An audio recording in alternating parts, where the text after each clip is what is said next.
WWBCB presents Pro Wrestling Weekly. Enough is enough, and it's time for a change! I can't believe I'm putting my voice to this. Call in with a question or comment at 215-949-3232 or 888-922-2149. Thank you for your irrelevant opinion. And now, here's your host of Pro Wrestling Weekly, Fearon. The first thing you need to do is to tell these people to shut up if you want to hear what I got to say. I'm a broadcast journalist. I have a right to my opinion. Oh, son of a...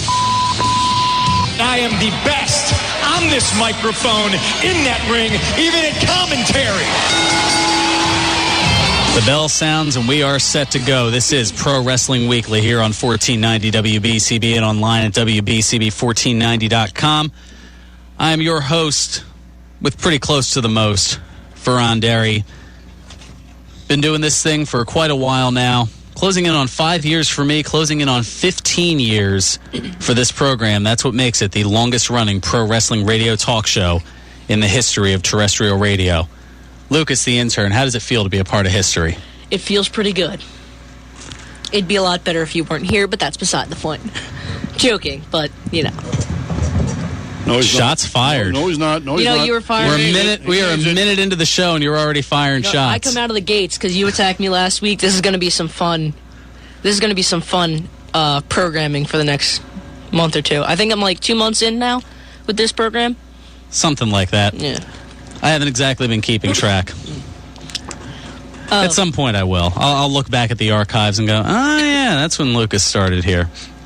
But we do have a lot to talk about. There is a WWE Battleground pay-per-view tomorrow. It'd be nice if WWE cared about it, because they've done almost their damnedest to make us not care about it. But nonetheless, I still have my predictions starting to go wrong for it. Also, coming up later in the program, I have, you're not going to believe this, a Hulk Hogan Manass update. I kid you not. Yeah, it's definitely something. It was hilarious. But I just wanted to say, for the Battleground and Bound for Glory lineups like this match card these are probably the shortest cards I've seen in a while for pay-per-views. Usually when you see Battleground, it's like a couple matches more. This is probably a lot shorter than you'd... Well, I don't know. I mean, you look at the lineup, and we can at least get into what the matchups are, and I'll give my predictions a little bit later. I mean, you have 8 matches on the card, one of which is the kickoff match, so it'll be before the actual pay-per-view. 7 matches... It's pretty standard. It's not like the cards of yesteryear where you had like 10, matches. 12, I don't know about 18, but 10, 12, maybe 14 matches in a pay-per-view. And you also have to realize that these aren't like your typical matches on Raw that are going to go 3, 4, 5 minutes at a clip, because they have a 3-hour show to fill. And you would at least hope that there's not going to be a lot of promos and banter, because you're building up to the pay-per-view. You would hope that you're not using Battleground to build up to Hell in a Cell during the pay-per-view itself. I feel like I DVR'd Raw because I couldn't watch it on Mondays because I had a test. And I realized that the pay-per-views and Raw, in time-wise, are just not different at all. Like, Raw, I DVR'd it, was 3 hours and 12 minutes. You look at a pay-per-view like SummerSlam and stuff, those are 3 hours. You might as well just either put Raw on pay-per-view or not put, like... It's like the matches and stuff, there's a big card, and the length is just huge when it comes to those shows. Well, on the same token, you get better match quality on a pay-per-view. I don't think that WWE, I don't think it would behoove them to go the route that TNA did, 10 years ago, when they had the weekly pay-per-views as their programming. Yeah. I mean, I guess it was all right for them. It was something different. I mean, they were just trying to... They were throwing ideas at the wall and seeing what would stick at that point. Because you had the 6-sided ring. You had the weekly pay-per-views that were, $5-10 a clip, something like that. I don't know. I mean, you paid more in the long run for a weekly pay-per-view. If they were $10 a piece, 4 weeks a month, you're looking at $40. It adds up a lot more with, like, pay-per-view every week than just one every month. And I guess in a way, WWE is going to eventually get to that point if and when they ever get the WWE Network off the ground.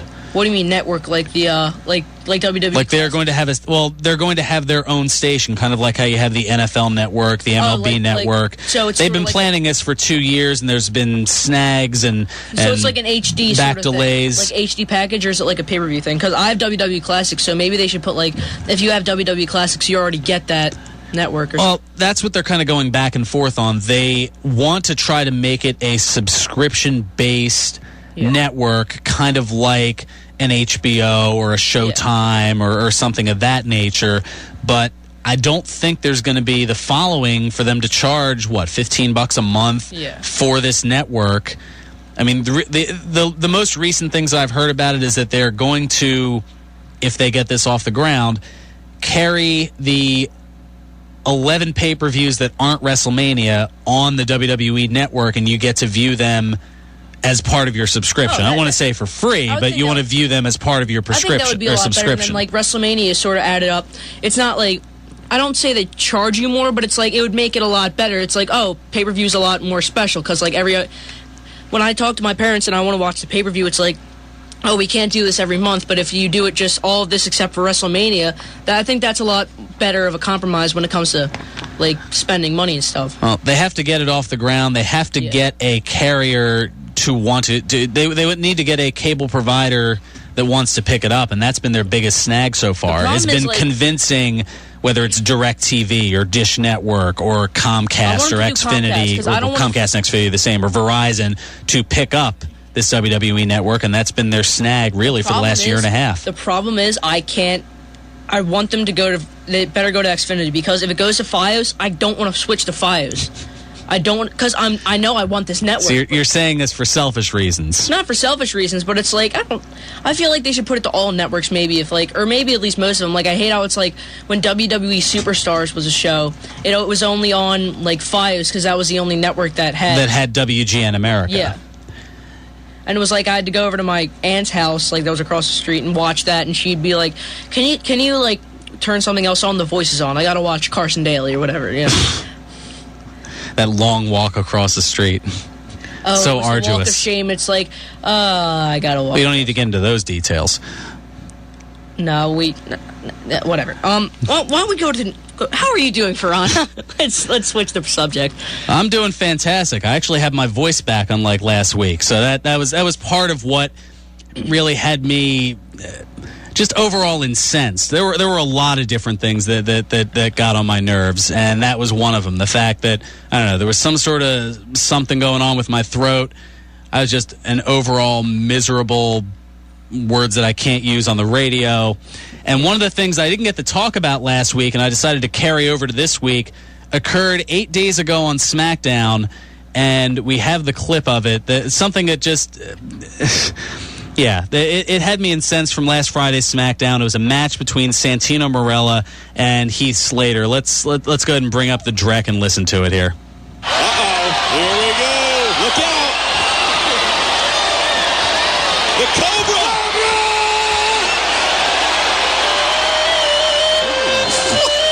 What's he doing? Oh, and Jinder Mahal with that. He's a snake charmer. Yeah, he's trying to charm the Cobra. He is. Now, it looks like he's playing a piccolo.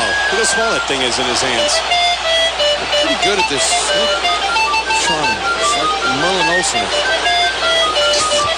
Mutual Omaha. It's Marlon Perkins. Merlin Olsen. Oh, sorry. Oh, Kali! Marlon Perkins. Down goes McIntyre.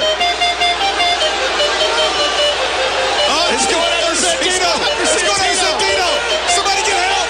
Somebody get help. Cobra's going for Santino. And Hornswoggle gets involved. This goes the flu. This could be jumping the shark.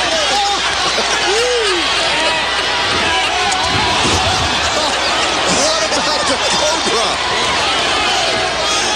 Oh, God, this is rotten. This is the home of Austin 316. Milwaukee. How did you bring Stone Cold Steve Austin into this thing? That's what he's wondering right now. When I'm watching. Cobra's back. The Cobra's back. Oh, no. And the Cobra strikes. Kali willed the Cobra on.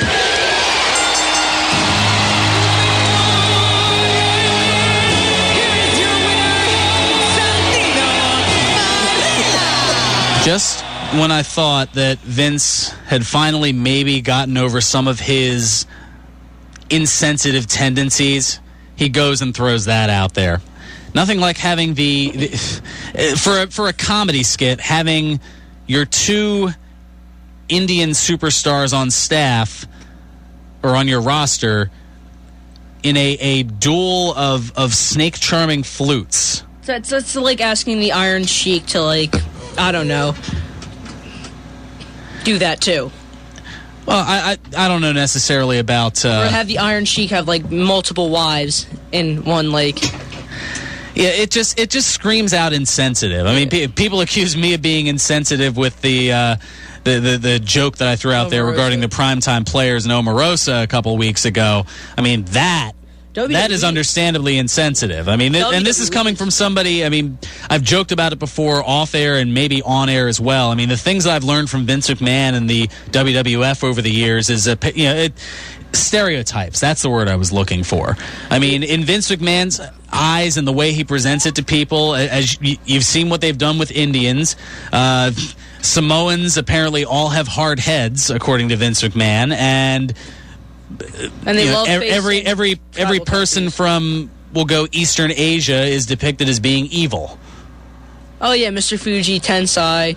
Well, Tensai wasn't Asian, but yeah, they were going in that direction. I mean, the Yokozuna character, the Orient Express, Kaientai. I mean, there are a litany of examples. And Yokozuna was Samoan.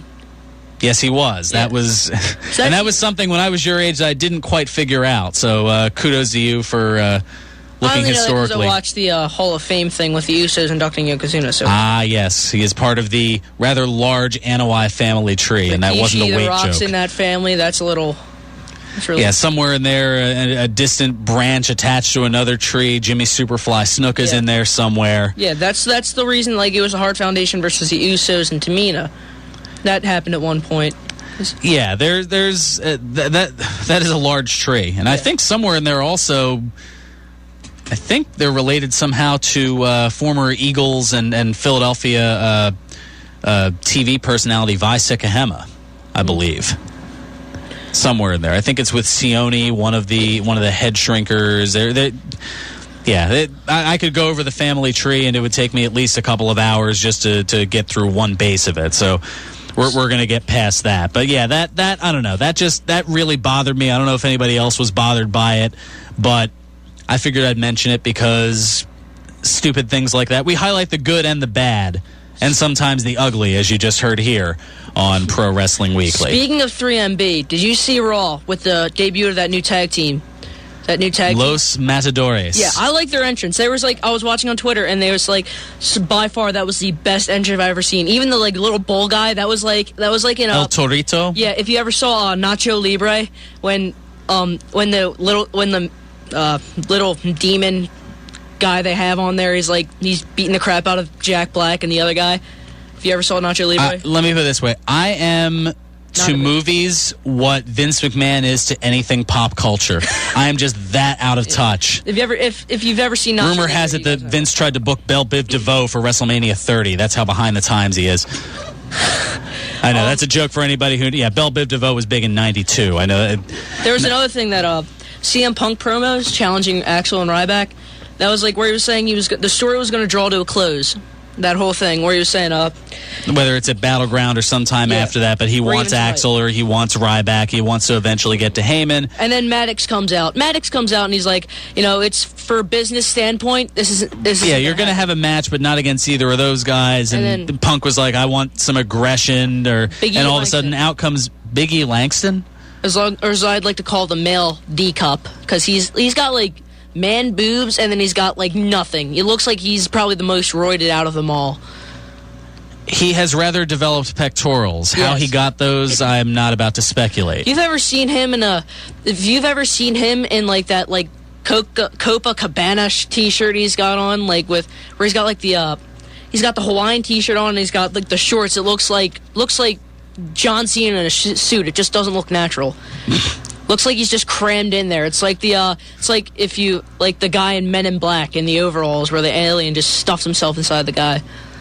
Again, you've never seen that. No, I have seen Men in Black, and that is actually a very poignant and accurate assessment. So I give credit where credit's due. But B. Langston, Punk and Langston's match, that was an amazing matchup. Or they had, thing was, what happened was, Punk, it was an amazing, like, setup to finish where he gets the knee, bulldog, drops the elbow, hits the go to sleep. Like, that, you can't ask for more than that for an ending. That's a storybook ending right there. Yeah, well, now, will that translate tomorrow night in his match against Ryback? We'll soon find out. Now, looking ahead to Raw, and this is something that I definitely want to get into, because this is one of the few things that they promoted that I'm actually interested in and would convince me, although I'm still on the fence about buying it. This was probably one of the better sells that they had toward the pay-per-view, if you will. The business proposal or bidneth proposal, depending on who you want to go. To the Rhodes family. To Dusty, Dustin, and Cody Rhodes, courtesy of Triple H and Stephanie. Or and as you'd like to call Dustin, Goldust. That impression makes me want to forget the name. Let's go to the clip of Triple H and Stephanie and the Rhodes is from Raw. Well, welcome to Raw, gentlemen. Everyone's obviously happy to have you here.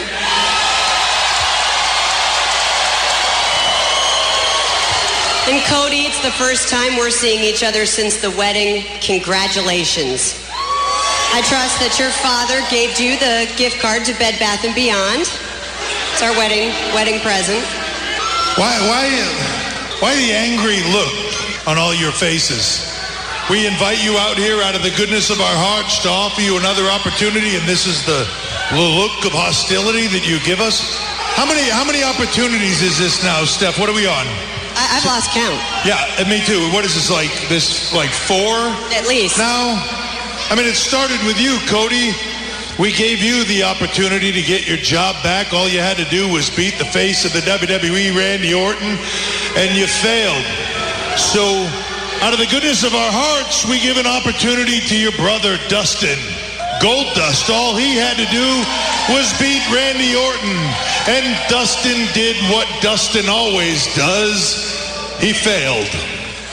Which brought us to the American Dream, Dusty Rhodes. We offered the American Dream the opportunity to get your job back, Cody, and what does he do? Dusty makes it about Dusty, which, quite frankly, is what he always does. I don't get it. Dusty, what is it? Well, you still bitter about the whole not being able to make it outside of Florida and the NWA thing? You bitter at the fact that when you tried to make it on a national level and work with the McMahons, you failed? We couldn't even get it done with the polka dots, Steph. So we offer you to get your son's job back, and what do? You tell my wife to go to hell.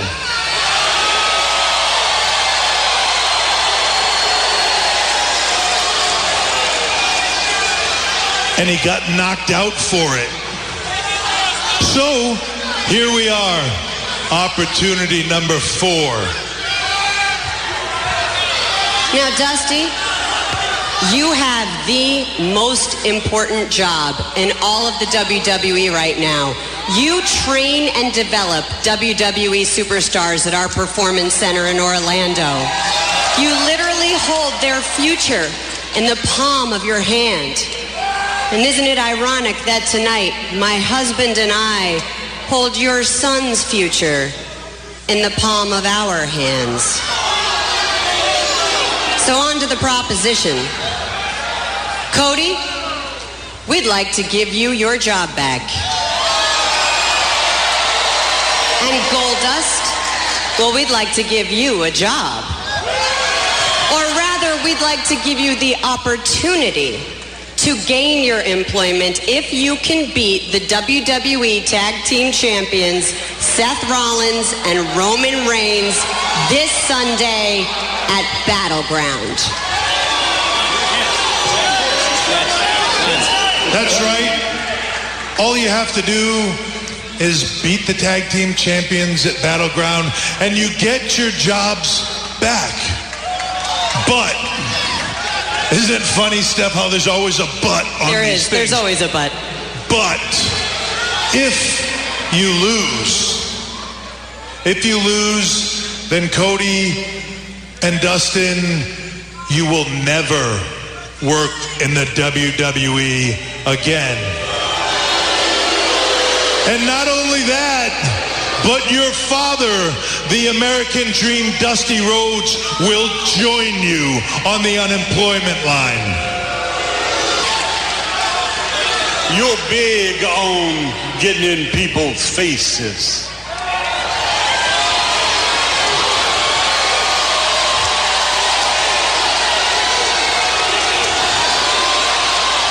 Cross the line, old man. Don't cross the line, old man. Let me tell you something. One stipulation. I'm in my boy's corner, and I'll be your huckleberry all night long.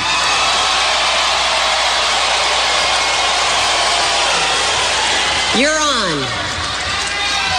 But it seems like you're itching for a fight, Dream. Careful what you wish for. You just might get it. All right, first, I almost feel bad asking this question, and I may have to get an answer for this off air, but what in this case is a huckleberry? You know what? I'm kind of afraid to find out. I'm guessing it's like a companion because he was always like Tom Sawyer's companion or something. Well, that's Huck Finn. I don't think that's yeah. No, yes, but it is my huckleberry friend in the Moon River. You know. Yeah, I mean, there's Huckleberry Hound, the old cartoon. I think Lancelot is right. Lancelot, what? I'd be King Arthur, so don't watch your tone. Watch your tone. I meant Lamont. I'm sorry, Lamont. Lamont. All right, anyway. Watch your tone, peasant. I see what you did there. Yeah. Anyway, biggest one I ever had. Elizabeth, coming to join you, honey. Fred, no. Okay, no. Lucas is right. I think that's what it would mean. Huckleberry, your buddy or pal. You know, buddy, old pal. Oh, buddy, old chum, old pal. Yeah, got it. Buddy, okay. old pal. Also, while the clip was played there, our good friend from across the pond, Harry Barnett, chiming in. Just to rub it in on you guys, we get half the pay-per-views for free over here in England. So as far as the dynamic of the WWE Network, apparently it doesn't affect him over there in jolly old England since he gets most of the pay-per-views for free anyway. Yeah, good for you. I guess that's part of what makes you the self-proclaimed great Harry Barnett. All right, we'll come... We'll come back. There's so much else to get into here. We still have the predictions starting to go wrong for Battleground. I've got the Hulk Hogan Manass update. I've got a Brooke Hogan reality show update. Jesse the Body with a book. A crowdsourcing for Mil Mascaras film update to talk about. Some advertising. And speaking of Harry Barnett, a New Moon Rising update that just shows I can't take Lucas anywhere. We'll get into that as well coming up. Plus... Wait, what? Room for your... we'll get into it. Don't worry. All this and more. Let me give you the numbers. 215-949-3232 or toll free at 888-922-2149. My mom's listening to this. You know you're going to get me in trouble, and I didn't even do anything. We'll get into it, as I said. Make sure you punish him, Mrs. Lucas. Mrs. Lucas. Oh, this is out of control. This is Pro Wrestling Weekly here on 1490 WBCB and online at WBCB1490.com. You're really disappointing me right now. And now, more Pro Wrestling Weekly with your host, Fearon Derry. It's Flubber Knocker good! I appreciate the compliment, and thank you so much for recognizing my brilliance. Welcome back to Pro Wrestling Weekly here on 1490 WBCB and online at WBCB1490.com. Fearon Derry here alongside Lucas the Intern, the ever-growing in anger intern. He's looking a little salty there. Stepping over the line, woman. Stepping over the line. Woman. No, it was from Grown Ups. I don't want to get yelled at after this. It was from Grown Ups. It was a joke. Not derogatory towards females. I'm not getting yelled at. Was he referencing Nancy Benoit, maybe? That was her old character, woman? I don't know. No. I'm giving you a bailout. I'm giving you a bailout here. Just go with me on this. To the moon, Fearon. To the moon. To the moon. I like this kid. The honeymooners. I know what it is. I know. I'm explaining to the audience. I'm sure they know, too. To your demographic or something. Yeah. Because my demographic is so knowledgeable. What in a latte? You need to get out of line. Like, seriously. I'm going on a rant here. I'm going to stop. I went to school with him. Yes, you are. Don't forget, knowledge is power, and power is knowledge, Lucas. Thanks, Walt. What a joke. Get me even started on that.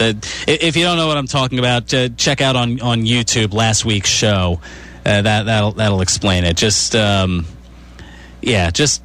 inane trivia meant. Well, I don't know what the meaning of it was. I'm sure there'll be some explanations later, but we'll reserve that for another time. Let's talk a little bit of TNA Impact, as Bound for Glory is coming up in a couple of weeks, and the pay-per-view is starting to take shape a little bit. So far, there are 6 matches set up on the card. You've got a gauntlet match to determine the number 1 contender for the tag titles. You've got Bad Influence, Joseph Park and Eric Young, the Bromans, and Chavo Guerrero and Hernandez. They'll face off in a gauntlet match, the winner of which later in the pay-per-view will take on the champions, James Storm and Gunner. There are 2 of your matches.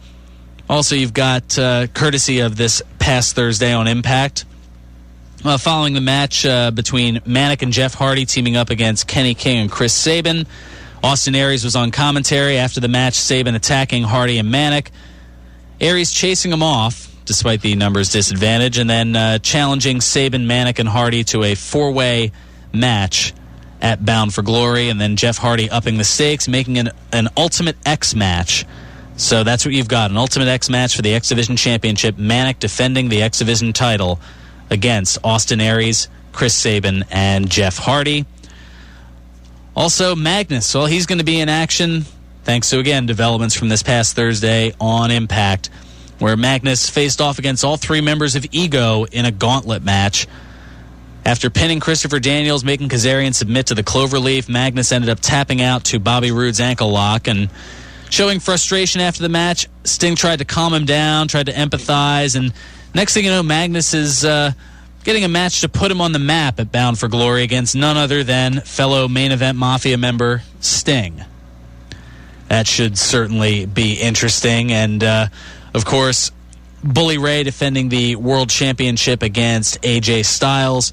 We'll get more into that in a little bit, courtesy of an audio clip. And then Kurt Angle. We haven't heard from him for a while since he made his way to rehab following the DUI incident a couple of months ago. But he will be making his return to TNA and will be inducted that night into the TNA Hall of Fame. So that's what we've got so far. And what else from Impact? Well, we'll talk about AJ Styles and Bully Ray in a bit. But yes, Hulk Hogan. Dixie Carter. The ultimatum that was thrown out there. Now, after last week's show, there was so much feedback on the Facebook fan page, WBCB Pro Wrestling Weekly, basically pleading with me to not ever air anything with Dixie Carter's voice in it. And being a man of the people, being the man of the people that I am, and doing what's best for business. See, I can do that too, Triple H. I have made sure that no audio clips going forward featuring Dixie Carter will be aired. So I'll just tell you what happened between Dixie Carter Actually, let me intervene here, Fearon. Why should I? Because I don't even think you watched Impact. I probably did. Really? Yeah. I actually pay attention to that garbage because I care about my job. So let me just stop you right there, buddy. Like you care about jobbing. All right, then. Go ahead, rookie. All right. It's all you. So let's see. And this time I won't take it away, I promise. That's funny. So Dixie Carter brought out Hulk Hogan to get an answer on our ultimatum. And Hulk Hogan, said, "Brother, it was an amazing offer, but I just can't do it." For someone else, he asked for somebody else to come in because he quits.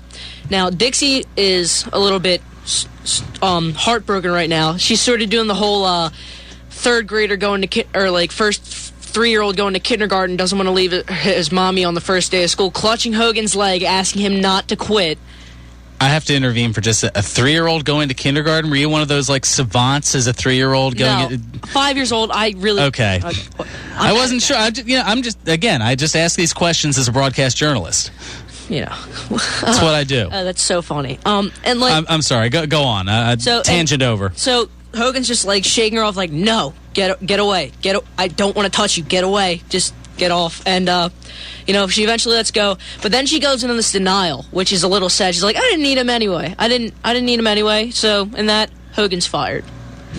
So the you can't quit, you're fired type deal. Yeah. Yeah, that's pretty much what happened. Yeah. See, I actually paid. Did you even watch Impact? No. Exactly. Why should I? To be honest, there we go. Sell me on why I should. To be honest, that's probably the biggest challenge you've had so far as an intern here at the station. To be honest, that was my last time watching. As soon as Hogan was out, I'm like, you know what? I'm bailing. I'm out. This is done. You're bailing? I'm bailing. This is over. It's sad. I mean, as soon as I'm just waiting for Jeff Hardy's contract to run out because I'm praying he comes back to WWE. I'm tired of risking my Thursday nights to try and watch this garbage. It is garbage. It really. What else do you have going on a Thursday night? Homework, you know what? Actually, I was going to say, don't answer that. No, homework, studying, praying I get a girlfriend because I usually don't ask people, but that's beside the point. That was a little too personal. That got dark for a second. I apologize. Anyway, welcome to the show. I study too much. I have to watch certain... No. There's no such thing as studying too much. All right. And if I have to waste another night staying up until 10:30 or whatever, how long it is, to watch that garbage and wake up the next morning and barely awake, I don't want to risk it again. True, on a school night, nonetheless, absolutely. That makes total sense that you wouldn't necessarily want to do that. So why don't we bring up what happened with AJ Styles? Of course, last week we had the contract offer, the title match against Bully Ray. Yeah, I guess the concern is that if AJ wins it Bound for Glory, kind of like what they had with CM Punk a couple of years ago, Money in the Bank 2011, the possibility of not having a contract and nonetheless being the heavyweight champion. So Hogan, he wanted to try to rectify that, going pretty much against what Dixie wanted, and AJ talked about that briefly and also acknowledged his opponent, Bully Ray, for Bound for Glory. Let me be the first to say that I can appreciate Hulk Hogan coming out here and trying to smooth things over last week. But then again, here comes Dixie Carter showing her true colors. But as much as I like the guy, I'm not out here to talk about Hulk Hogan. And as much as I would like to bury Dixie Carter, I'm not out here to talk about her either. I'm out here to talk about my opponent out Bound for Glory. Let me be the first one to say that I know who you are. I know exactly who you are, Bully Ray. You are the man that I'm going to beat to be the next world heavyweight champion. You are the man that I'm going through to get what I want. October 20th, San Diego, California. It's put up or shut up time for AJ Styles. I currently don't have a contract here at TNA, so I'm all in. I'm putting it all in. I'm betting it all. My life's on the line. I'm all in.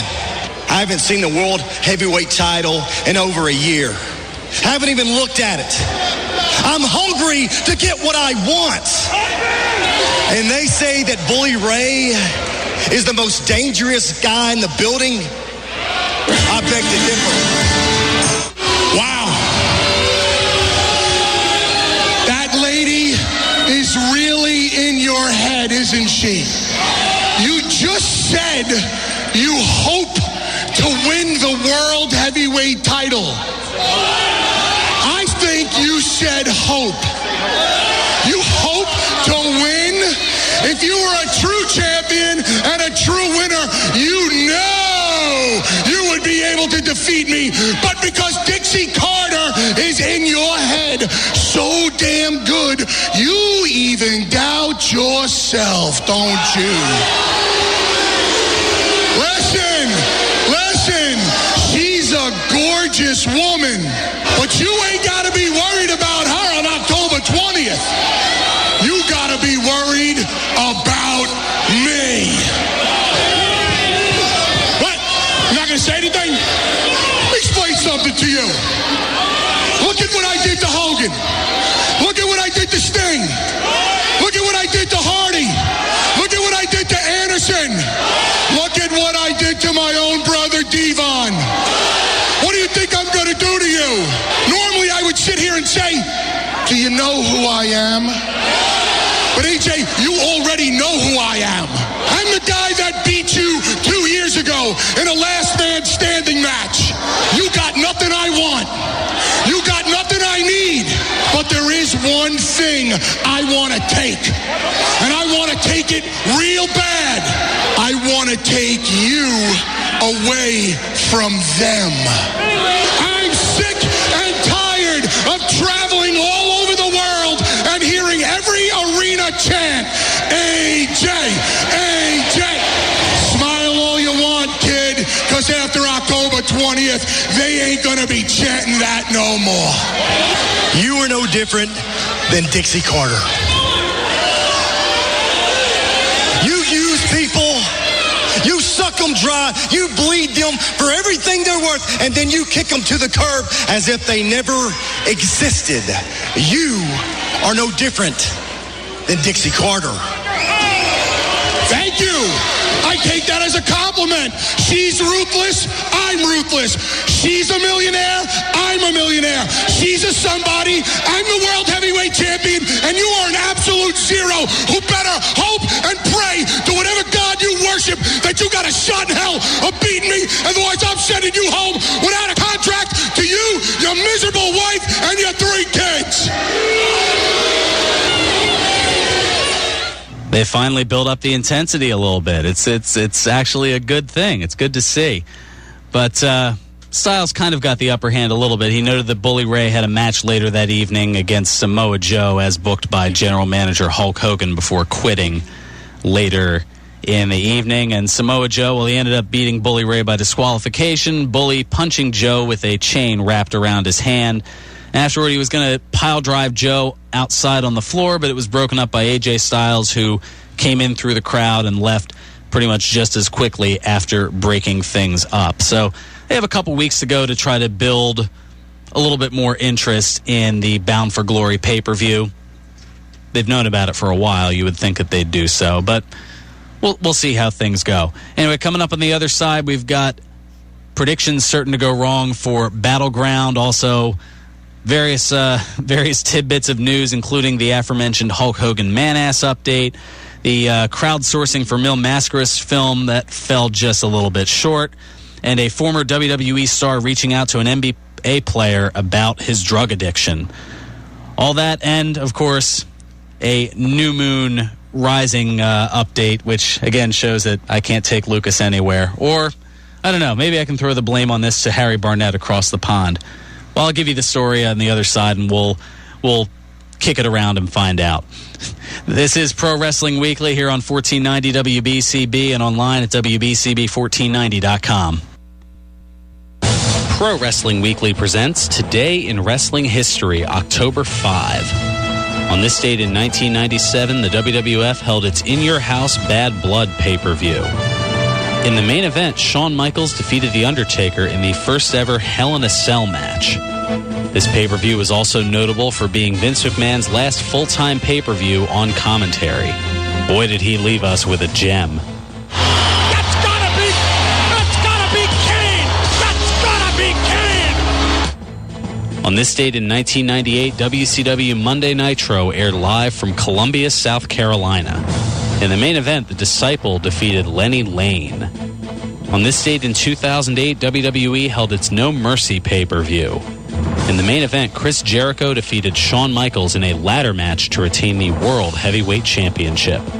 This has been Today in Wrestling History, October 5. You are listening to Pro Wrestling Weekly with Fearon Dairy.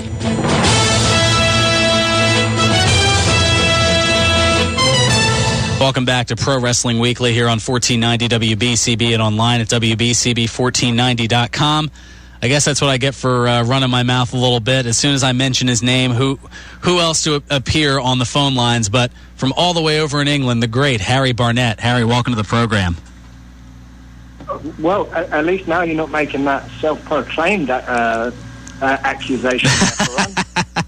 Just having a little fun, you know that. I know. I mean, it would be fun after what you saw happen just 2 weeks ago to the American Roughneck. Absolutely. I was the one who took the shot of you nailing him with a chair. He deserved every bit. Just a slight semblance of revenge. How you doing, Harry? Hello, Lucas. How you doing? Good. You didn't try to hang up on me this time because I didn't answer. Oh, yeah. Sorry about that. As I've said before, Lucas has a little bit to learn. Quite a bit to learn, actually. A lot. A lot to learn. You'll get that. He'll get there. Yeah, I'm as much as I rag on him, I'm confident in him. It's kind of one of those nobody puts baby in the corner type deals. Oh, now we're going Dirty Dancing. You actually saw that movie? No. I can't win with you. That's not fair. Anyway, well, I guess since we've got Harry on the line here, we should mention now New Moon, I guess it's indefinitely suspended, I guess is the word to use, following all three of our first visit to the New Moon Rising wrestling show PG-13 a couple of weeks ago. And there was supposed to be a show tomorrow afternoon, the Combine show that they have going on. And, well, this message was posted on the Combine Facebook page. Dear fans and workers and students of New Moon Rising Wrestling, due to uncontrolled circumstances, we at NMRW apologize in advance for any inconveniences, but we have to do damage control. I have to do damage control. I allowed things to go haywire and didn't fix them when they first started, but now it has gotten out of control. Once fixed, I and the rest of New Moon Rising Wrestling will rise like the Phoenix once again and take our place again in the indie wrestling scene. Once again, I am sorry, and this is to include everything at the Proving Grounds in the near future as well. So I was initially joking. I don't know what happened. I don't know if I can take either of you anywhere, but apparently we show up and then they close the doors. We wreak havoc. Lucas as well. Oh, you're blaming Lucas on that. You know, I told you. You guys know my that mom's listening, right? She's gonna come home. So what exactly happened in New Moon Rising, Lucas? Can I not trust you with anything? I told you that posing on the ring ropes probably wasn't the greatest of ideas. He said I could. He said I could. That's not a fair accusation. Which he, though? Brady. Oh, well, there was your mistake. You listened to Brady Hicks.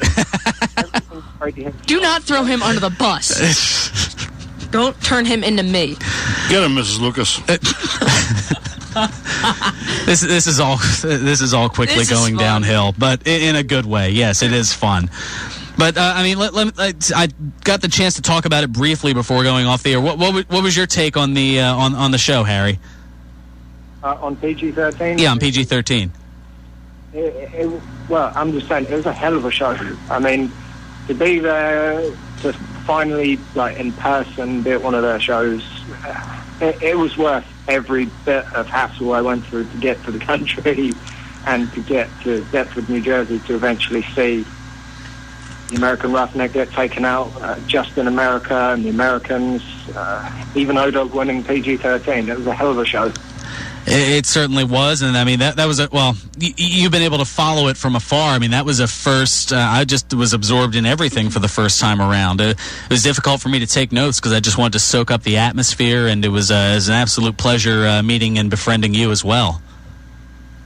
Absolutely.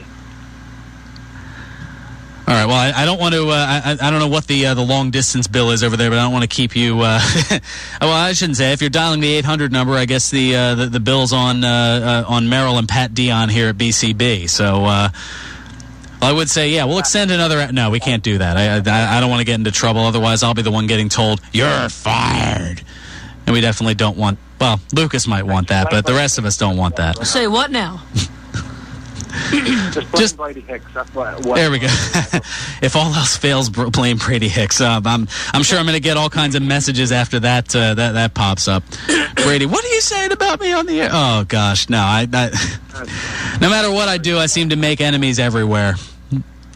Blame me. He'll come after me. Blame me. Oh, there we go. Oh, good luck. He can't reach you. He can't reach you a few thousand miles or a few even more thousand kilometers away. I would like to kill him, but the miles is just going to destroy my credit card. That whole thing. There you go. Is that another movie reference that I'm not going to get? No, that was an original. That was a Lucas, the Intern original. A failed original. Intern quips. Failed original Intern quips. It has a nice ring to it, doesn't it? That's going to be a drop later. Speaking of drop, we got to get going. Harry, thank you so much for chiming in. Greatly appreciate it. Great again to see you at New Moon Rising. All right, guys, you have a good one. Thanks. You do the same. Thanks so much for the call. All right, we've got 4 minutes here to go through a bunch of matches and news and notes that I've already teased, so this is going to be quick rapid fire. All right, kickoff match, Dolph Ziggler and Damian Sandow. Who you got? I'd say Dolph Ziggler. Ziggler, I'm going Sandow. All right, AJ Lee against Brie Bella for the Divas title. I'm going AJ Lee. Who you got? AJ. AJ, all right. I was going to say Bella, but then again, I don't want to be the kid that's like just side. You don't want to be going against me just for the sake of going against me. I got it. But all AJ, right. Because AJ, I want AJ to win, but I feel like Bella's going to win. So it's like, but I'm still going to say AJ. You're still going AJ. All right. Fine. I see where you're going there. Yeah. Kofi Kingston and Bray Wyatt. Wyatt. Follow the buzzards. I'm going the same way. I'm not going to say, because Kofi Kingston, I feel like he could beat him, but it's not. They're not going to let him break that streak. They're not going to break Wyatt's undefeated streak yet. Fair enough. Curtis Axel and R-Truth for the Intercontinental title. I'm going Axel. Who you got? Truth. You're going Truth. All right. New Intercontinental champ. Interesting. That's indeed what's up. Rollins and Rhodes against Cody and Goldust. If the Rhodes win, they get their job back. Cody and You're going with the Rhodes family, as am I. CM Punk against Ryback. CM Punk. I agree with you on that one. Alberto Del Rio and Rob Van Dam in a Battleground hardcore rules match. Van Dam. No question. Van Dam, this is his playground. This is where he grew up. This is where his wrestling career started. Was in the hardcore streets. Despite all that, I'm going with Alberto Del Rio he's here. Probably going to find. Yeah, Go figure. He's probably going to find a way to slip through that slippery devil. And finally, abeyance should hopefully end. Daniel Bryan and Randy Orton, the vacant WWE Championship. Bryan. No. I'm going Randy Orton on that one. All right, we've got just enough time. Couple minutes here for news and notes. You hear voices. They do talk to me. This is true. They understand. All right. Yes, they do. Much more so than you do. You will with time. All right. I've been teasing it all show. The Hulk Hogan Manass update. Hulk Hogan bearing a thong in a commercial video advertising hostamania.com. Now, it's a web hosting site attempting to compete with, GoDaddy.com. Yeah. As bad as it is to see the 60-year-old Hulkster wearing a thong, he's also riding a wrecking ball, parodying Miley Cyrus's Wrecking Ball music video. I was laughing my butt off. It was hilarious. And the video is up on the WBCB Pro Wrestling Weekly Facebook fan page. Credit or blame can go to John from Northeast Philly for putting that up on the webpage, depending on which you do. I don't know. GoDaddy.com, scantily clad women, hostamania.com, Hogan in a thong. I don't know. I'm just... What is a hosting website anyway? It's where you can, make your own website. Yeah, you, pay money and then you essentially buy to create and develop and plan your own website. All right, Brooke Hogan starring in a psychic phenomenon reality show. Brooke Hogan, yes, she is starring in another reality TV show, this one based on psychic phenomenon. It's called Weird America. She describes it as ghost hunters without the ghosts, and says she was drawn to the idea after some strange things that have happened in her life. Like the reality TV show where it was... Hogan Knows Best, yeah. And the fact that she made the mistake of marrying Bully Ray, and she even got into wrestling in the first place. Not saying she did a bad job, but stick to country music. Oh, dear. She says, quote, I'm actually personally interested in this show because I have a little bit of history with a psychic background, kind of a sixth sense type thing. You mean Psycho? Does that mean she sees dead people? I've had a few different experiences in my life that have made me a little bit more curious, and I want to find out more about it. End quote. The show is trying to get into syndication in the U.S. and will probably air on BBC America. Jesse the Body, releasing a new book about the JFK assassination. It's called They Killed Our President, 63 Reasons to Believe There Was a Conspiracy to Assassinate JFK. Oh, Jesse, you and your conspiracy theories. Also, crowdsourcing film falls short. Mission, a science fiction lucha libre film, was searching for crowdsourcing via an Indiegogo fundraiser. The film would have starred WWE Hall of Famer Mil Mascaras, but needless to say, it didn't quite go so well. The goal was to raise $125,000 by this past Thursday. The end amount raised, $947. That's less than 1% of the goal. That's like, Lucas, if you were trying to raise $125 for a school field trip and the contributions amassed to 95 cents. That's how little was done. Ay Dios mio, indeed. Finally, X-Pac reaching out to Lamar Odom after a TMZ report that he could beat addiction without rehab.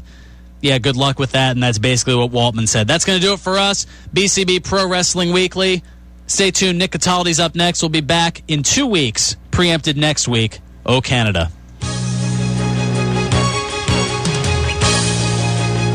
1490 WBCB, Levittown, Fairless Hills, Trenton.